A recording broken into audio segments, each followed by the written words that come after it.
Is it possible to maintain an active YouTube channel when you have work, family, school, exercise, church, doing chores, and all the other responsibilities that make up everyday life? Well, if you're watching this, the answer is apparently yes.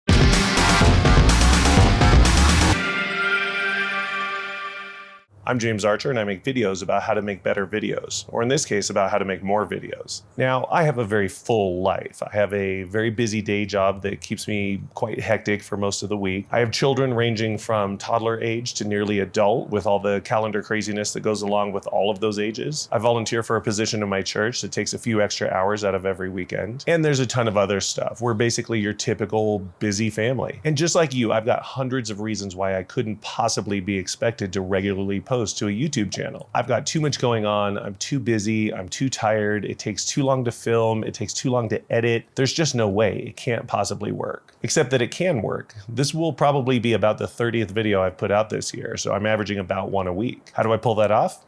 3 things. The first is to minimize distractions. I hardly ever watch Netflix or Hulu or any other streaming service.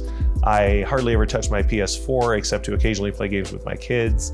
And I've actually been on social media less now than I have been at pretty much any time in the last decade. If I have any personal time to spare between my other responsibilities, it's pretty much going toward this project. At some point you have to ask yourself, honestly, do I really want to do this, or would I rather sit on the sofa and watch Netflix originals?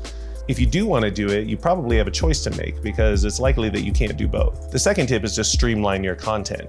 Most of the episodes I do are less than 5 minutes long, and obviously a shorter video is going to be easier to produce. Now, to be clear, even a 5-minute episode can take a bunch of hours to produce. I'm still the script writer, director, producer, colorist, sound engineer, and all the other jobs involved in putting it together. It's a lot of work. It's fun, but it's a lot of work. But obviously, it's going to take a lot less time to do a 5-minute episode than, say, a 20-minute episode or a 40-minute episode. If you have a lot of content that you want to cover, consider breaking it up into multiple episodes that you can shoot at different times. Delivering your message in a compact format is definitely going to help with your ability to be regular in your posting schedule. And the third tip is to get ahead. Anytime I can, I try to record 2 or 3 episodes at a time instead of just 1. There are always going to be those weeks when my schedule just doesn't allow me to produce a full episode, and so having a few in the can that I can draw on to fill in the gaps is definitely helpful. Those 3 tips have been super helpful in making it possible for me to have a regular publishing schedule despite a completely crazy work and family life. It's hard, but it's doable, so go do it.